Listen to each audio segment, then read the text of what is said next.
né? Eu acho que a gente compra fundos imobiliários para longo prazo, mas a gente não precisa fechar os olhos para uma oportunidade de vender com lucro, né? O que você vê? Eu já sei até da história de um fundo que você tinha vendido a 1,3, não era? O PVP. Exatamente. Como é que foi essa história? Exatamente. Olha, por exemplo, naquele ciclo lá em 2019, eu fiz a venda de um fundo imobiliário de papel, que na época era o IRDM 11, que ele estava sendo negociado, o PVP dele, a 1,36. Isso é um valor muito caro, porque na teoria do negócio, se o PVP ele está em 1, quer dizer que ele está no valor justo. Se ele está muito acima de 1, quer dizer que ele está caro. Se ele estiver muito abaixo de 1, quer dizer que ele está barato. Só que 1,36 é muito maior do que 1. Então a gente está falando que ele estava 36% mais caro do que o valor justo dele. E num fundo de papel, o PVP ele é muito fidedigno, assim, muito verdadeiro. Que o patrimônio do fundo é aquela dívida que ele tem, não tem como fugir daquilo. Exatamente. A da avaliação do imóvel, que pode ser diferente, fundo de papel, é o que tá aparecendo na tela ali mesmo. O fundo de papel, ele tem muitos títulos de renda fixa dentro dele, que são os CRIs, então ele tem marcação a mercado. Sim. Você vê o preço dele mesmo.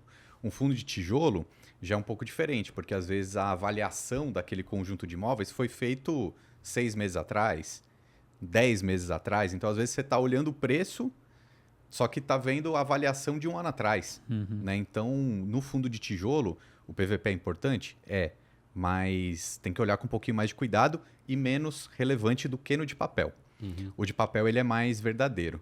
É a mesma coisa que, sei lá, o fundo custa, o valor justo do fundo é R$100, tá pagando 136. Exatamente isso. E aí, nessa época, quando eu estava olhando essa distorção de PVP dele, eu falei, nossa, esse fundo imobiliário que eu tenho, na época eu falei assim, poxa, eu gosto do fundo, mas ele está muito caro. Por que eu vou manter isso se eu posso vender e comprar um outro fundo similar na bolsa? Né? A mesma coisa que se chegarem para comprar o seu carro, por exemplo, digamos que seu carro vale R$100.000. Se alguém oferecer 136, você vende, porque você vai na concessionária e compra outro por 100. Né? Então, foi isso que eu fiz esse movimento. Na época eu vendi o IRDM e comprei um outro fundo que na minha visão era similar, que era o CPTS na época. O nível de dividendos foi muito parecido, só que o IRDM caiu de 136 para R$95. Então, assim, eu vendi num momento bom e continuei ganhando dividendos com outro fundo, que na minha visão é muito similar. E faz sentido a gente pensar nessa estratégia de vender um e comprar outro, se for algum fundo similar. Exato, não dá pra comparar um fundo de papel, às vezes, sei lá, que as dívidas estão atreladas ao CDI, aí você pega outro que estão atreladas ao IPCA. Então vai ser um produto diferente, no final das contas. Ou pior, pode ser até mais diferente ainda. Depende, vou vender esse fundo de papel aqui para eu comprar um fundo de shopping. Cara, não tem problema nenhum. Você pode ter os dois, você pode trocar. Só que é outra coisa. Exato, você tá comprando algo muito parecido em relação ao portfólio por um PVP muito mais abaixo do que o que estava antes, né? Exatamente.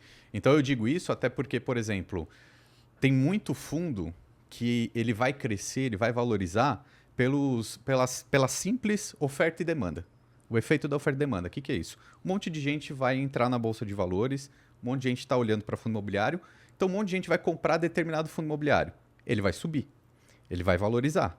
Mas não necessariamente o valor justo dele, o valor patrimonial, vai acompanhar essa procura. Né? Então, é uma valorização que pode acontecer em 2024 até um pouco irracional.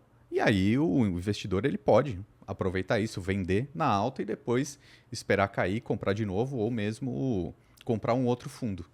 Eu digo isso porque, por exemplo, o MXRF11, que é o fundo que tem o maior número de cotistas da Bolsa, tem mais de 1 milhão de cotistas, ele é muito procurado. Um monte de gente começa por esse fundo, um monte de gente fala sobre ele nas redes sociais, então ele tem uma procura muito grande. Então ele está valorizando na Bolsa por causa dessa procura. E o PVP acho que está a 1,08. Exatamente. Assim. Agora você olha um fundo de papel sendo negociado a 1,08, ele está caro. Né? Quer dizer que não vai chegar a 1,10? Pode chegar. Pode chegar em 1,20? Pode chegar a 1,36, como o IRDM chegou no passado? Pode chegar. Mas é uma distorção. Né? Porque o justo, o certo é acompanhar a média, né? Ele voltar para próximo de 1. Né? Essa é a teoria de um fundo de papel. E eu acho interessante essa questão tanto de que o mercado é irracional para baixo, então quando o juro tá subindo, a perspectiva tá muito ruim, mesmo que aquele fundo não tenha perdido fundamento nenhum, a galera vai lá e vende, o preço começa a cair, quem começou a investir agora fica desesperado. Não, mas por que tá caindo? Não tô entendendo isso. E acaba sendo irracional para cair. E quando a perspectiva econômica é boa, tá juros caindo, lá fora vai cair os juros também, todo mundo querendo saber de renda variável, pode ser o contrário também. Então ele fica irracional para ficar mais caro do que deveria. Aí tem o cara, às vezes, que é muito fã, que já tá errado o cara ser fã do fundo imobiliário. Eu sou muito fã do MXRF11 e falaram que tá caro, mas continuou valorizando que eu ganhei dinheiro. Só que mesmo assim tem uma distorção do preço. A tendência é que ele volte à média em algum momento. Porque o mercado ele é feito de ciclos. Pode ser que um ciclo econômico demore 4 ou 5 anos. Né? O que é esse ciclo econômico? É o movimento de inflação subindo, taxa de juros acompanha a alta de inflação. Quando a taxa de juros está lá em cima, a inflação desce, aí a taxa de juros desce de novo. Então é um ciclo que vai se repetindo. Falei, a última vez foi em 2016. Está acontecendo agora em 2023 de novo. Então, às vezes, o ciclo ele demora. Né?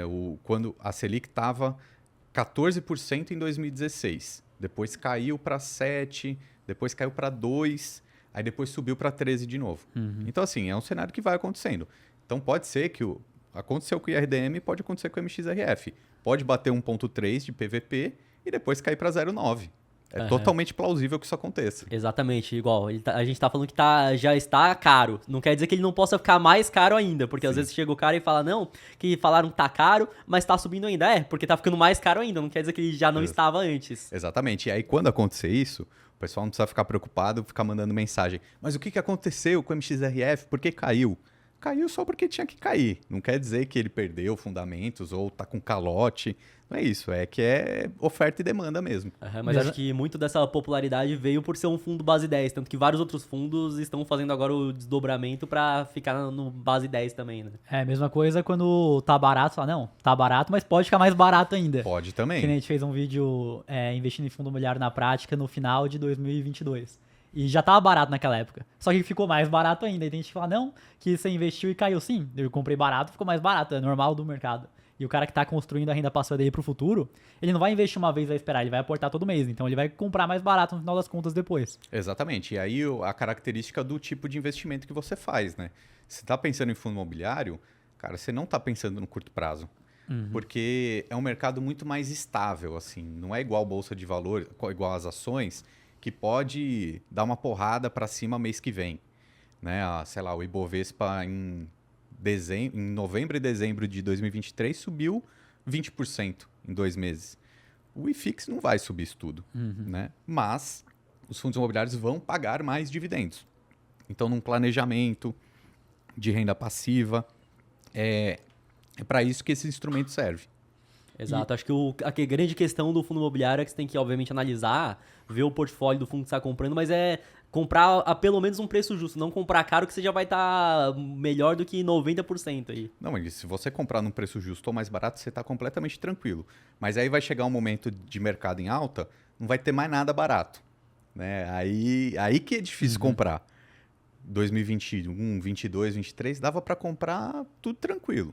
Se a gente chegar no mercado muito de alta, todos os PVPs caros, aí vai ser mais difícil de comprar, mas a gente vai continuar comprando, só que aí vai ter que garimpar um pouquinho mais.